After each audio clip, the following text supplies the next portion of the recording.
Hey, this is Kevin. Before we start the show, I want to make sure you are aware that at 10 a.m. on Friday, April the 2nd, I will be hosting an international live broadcast. I hope you will join me and friends around the world for this powerful message entitled God's Gift of Opportunity. You can join me on Zoom, Facebook Live, or YouTube for this powerful message. Regardless of your time zone, look for it at 10 a.m. Eastern Standard Time on Friday, April the 2nd. I'll see you there. Get ready to celebrate God's call to go. Here's your weekly dose of heartwarming encouragement for the missionary in all of us. Welcome to Missions Change My Life. Now here's your host, Pastor Kevin. So, Justin, we've got a great show today. We have Frank from Arizona on the line. Oh yeah. Welcome you met to Frank and his wife in Colorado. Now they live in Arizona. Frank, welcome to Missions Change My Life.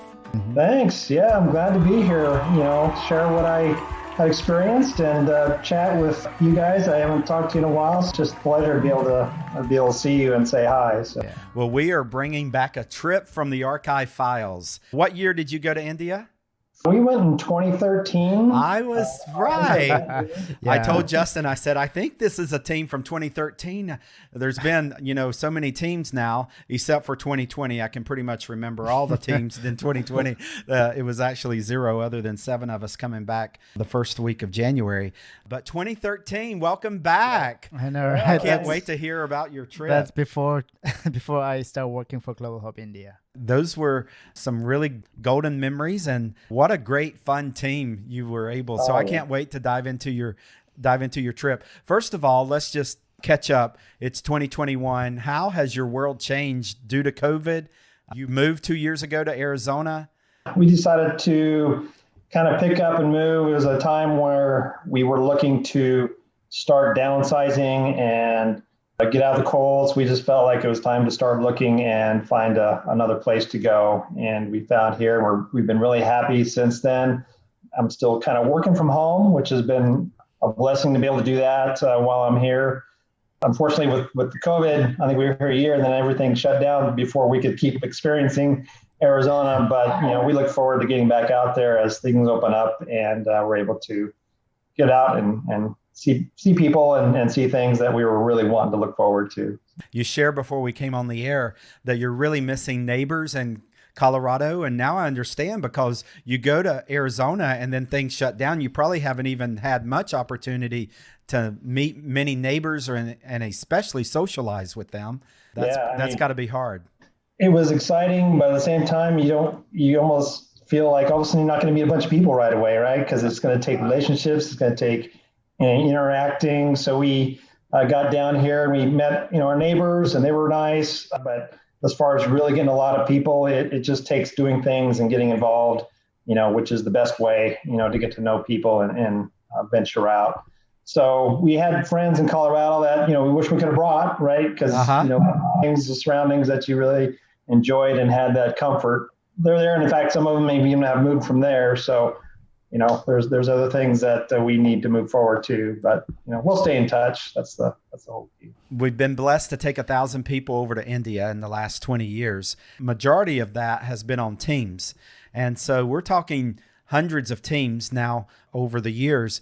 All of the teams are a great blessing, but the vast majority are in that average zone where, you can remember some highlights, but you can easily forget a lot of different things.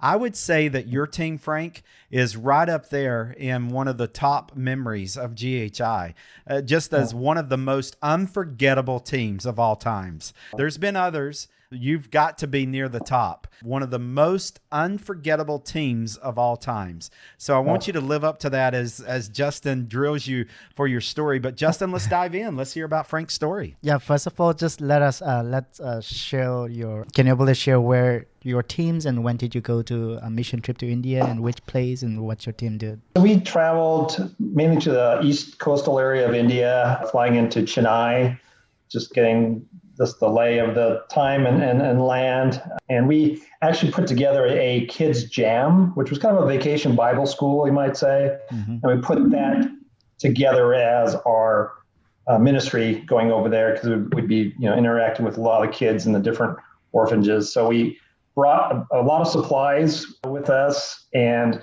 they were like huge duffel bags, probably about 5 of them. They each probably weighed about 50 pounds. And that was in addition to just our luggage. So we got to the airport carrying these things, and we were just worried about just the logistics of getting them around and maneuvering them. We got those on the plane, and fortunately they didn't charge us for them. We were worried about them charging us extra bags, and it got to where they didn't charge us for it. So we just felt like, wow, there's already a God answer right there to get us started off. So we got into Chennai, and then we had all these bags, and then we were starting to worry about how these bags, then we were going to take the trains from Chennai and go up to Ongole and spend some time there, SCH and CDC up there. And so we got up there knowing we had to get on the train. We go, how are we going to maneuver these bags? Because when that train comes, you just don't have a lot of time. Right. Another prayer's answered that the bags, we were able to get a truck. I think, Kevin, you arranged that to just ship the bags up on truck up there, which was just a blessing, because there was almost no way we could have been hauling these bags on and off the train before that was going to move. That was great to be able to do that. And so we went up to Ongole and spent a couple days there ministering to the kids. And that was just incredible. Each time you went there, all you could feel was joy and happiness and a lively spirit. So that in itself kind of picked you up right away. There was nothing that just had to push you out there. I mean, it was already there. From Ongole, we went to Palo Laku and spent some time up there with Pastor Abraham and Zachariah. And that was another welcoming extravaganza that I will never forget. I mean, I walked down there, I go, I am not an important person, but they just welcomed us with open arms of everything that you could think of that they would do to just, welcome us into their home and their church and everything that they were, willing to offer. So we spent time with them, and we went up to Sri Lanka as well, spent some time in an orphanage up there, just a continual joy of spirit that we found everywhere we went. And, with that and our team, I mean, that's not even saying my team. I mean, we kept everybody going as much as anything else. So there was just no letdown. You just felt like you were kind of on air the whole time, just moving through and doing our thing there. So after we got to Sri Lanka, then we had in Palakulu, we went to a development village out there, and we stopped in and helped them plant some trees. And I tell you, that was an experience. I mean, it's humid out there. That was one thing that was a bit new to me. So we went out and helped them with their trees to plant. There were fruit trees to help with their village. And I think I just lifted a tree into a hole, and I was wet from top to bottom up there. I didn't even have to exercise, and I was already sweating in there. But it was all in goodness and something you almost didn't notice. You just knew it was there, but it wasn't a bothersome thing. Today in our area, we have hot yoga. You had hot tree planting in a steam room where you have to dig a hole in a steam room and plant a mango tree. Yes. Yeah, that's India. That's India in the summer. So the trip was summer, right? Oh, yeah, definitely. Yeah. Pause for a moment and just tell us about your team. So a mix of church staff and VIP volunteers that really didn't know each other before you started really diving into this trip, but you became life friends as a result of this trip. It was just amazing how we came together as a team. And I think I knew of one or two just because I knew what they did activities in the church. But until we came together and started planning our trip, we just didn't know each other. So we actually knew each other through our work, coming together, planning our trip. Everything that led up to it is when we really started getting to know each other. And we just couldn't believe how we just clicked all the way through, whether it was having to do a fundraiser, we just came together and did it, and or how are we going to put together kids jam. We just were able to work as a team and knew our strengths and weaknesses, and we just kind of filled that, putting it all together. So and a couple of them were staff of the church. I was just a congregate there, and another I kind of helped. We helped with some of the services there as well. We were just involved, and I think that just brought us together. So after this interview, I want to encourage our audience to go back. If you haven't listened to Jen and Kyle, we've interviewed them. They've been on the show before, and this is the same team. And we laughed with Jen and Kyle, and we're going to continue to laugh here with Frank. The team really bonded before they went to India, but they had some really raw moments of being forced to bond in areas like sharing sweat together and a lot of other things that happened during the mission trip. But that's the beauty of a mission trip. You really have to go into the rawness of life side by side together, and you come out better. And now you have lifelong friends. And I've been able to go out to Colorado. Justin's gone over to Colorado with Global Hope India, and we've been able to fellowship. We've been in your and Lou's home and went to the restaurant with the team. And every time you get back together, it's like a family reunion again. And I just long for that for everyone in the audience that hasn't experienced an international trip to have that. What's one of your funniest stories of your team? There's so much humor out there, and I always felt Christ wants us to laugh and have humor and whatnot. So, and I think we all had some portion of that, and that's what just kept us going.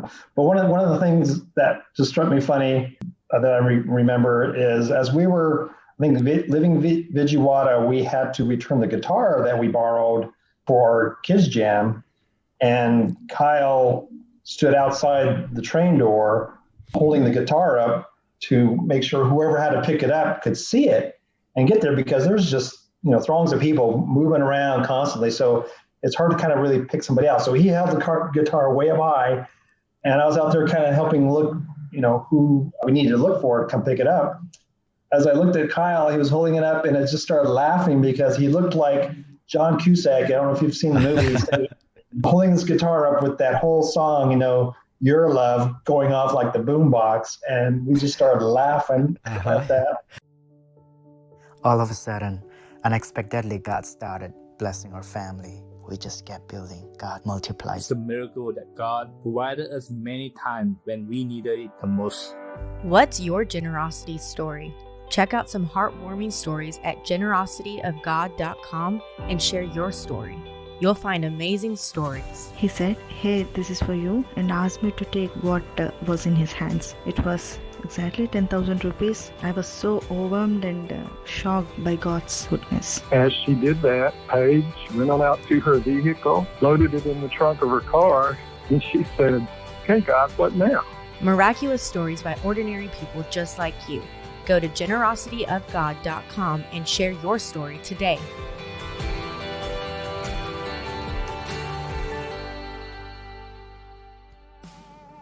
How do you swallow an elephant? Well, the answer is one bite at a time. Hi, I'm Kevin White, and I'm inviting you to subscribe to Generously Blessed, my free 1-minute motivation series. In Romans 12, verse 2, God says we are transformed as we change our minds.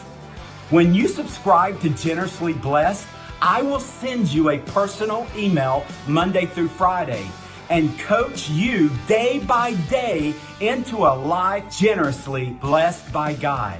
Go to kevinwhite.us and subscribe now. It will be 1 minute a day you'll not regret. I guarantee it.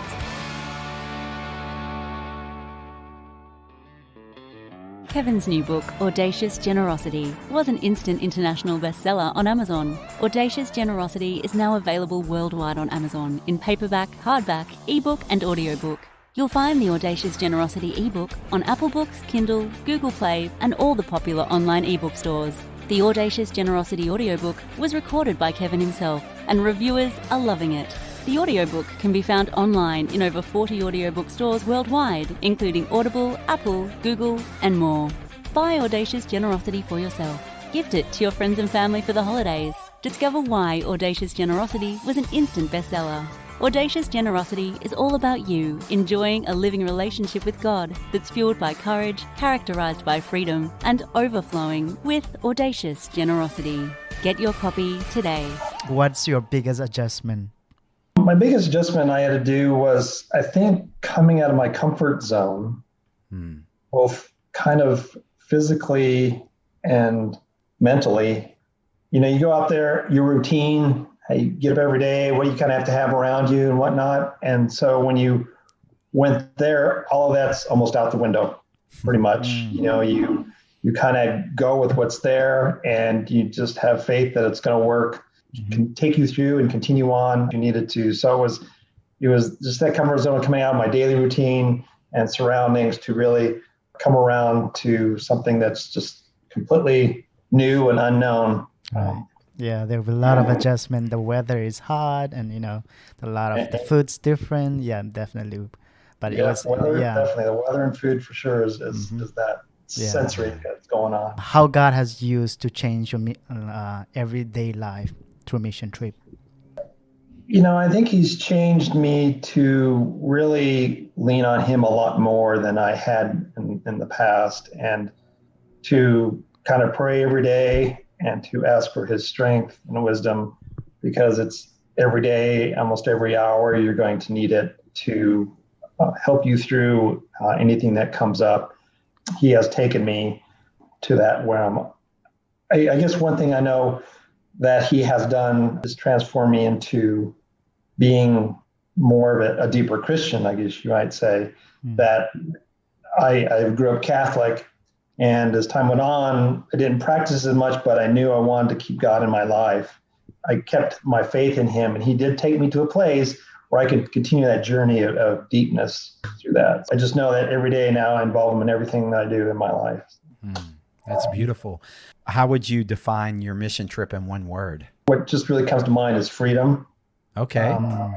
It allows me to know that God is always there, and not to feel I have to control things or have things that I know are going to be there that I feel I need, that will be provided. Even though I don't think what I think it's going to need, it's going to be different, but it does what it needs to do. That's a good takeaway from any mission trip. And I long for that for our audience to really understand the freedom that you're talking about there. I know in 2020, we didn't go to India for a mission trip. Even 2021, we don't know the travel we open up, but how you encourage to somebody that who've never been to India or anywhere in mission trips. Pray if you're looking to do a mission.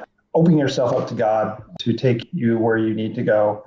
Take the opportunity as far as being able to let God show you where He can take you, and know that He's going to be with you no matter where you go. And to embrace having that opportunity and knowing you're going to experience things that you wouldn't think you'd experience, but to look for those unknowns that God's going to bring into your life. I just came away with that completely surprised at how things unfolded, how I returned. I went to India several years ago before this mission trip on business. I just didn't know how to handle it. It was brand new to me. I mean, it was an adjustment then. And I was going through a mission. I didn't think I was going to go to India just because of that, but I was guided because God was like telling me, I'm with you no matter where you go, and where you feel is the part that you wouldn't want to be, I will still be there. Mm-hmm. And sure enough, that was the best trip that I can say I've ever had. And I'll always cherish it. I would love to make that point before we end the show. Frank just shared that he had gone on business and he went back on missions, and it was the missions that far outweighed the joyful experience even over the mission. And Frank is a hard worker. Frank, what is your career?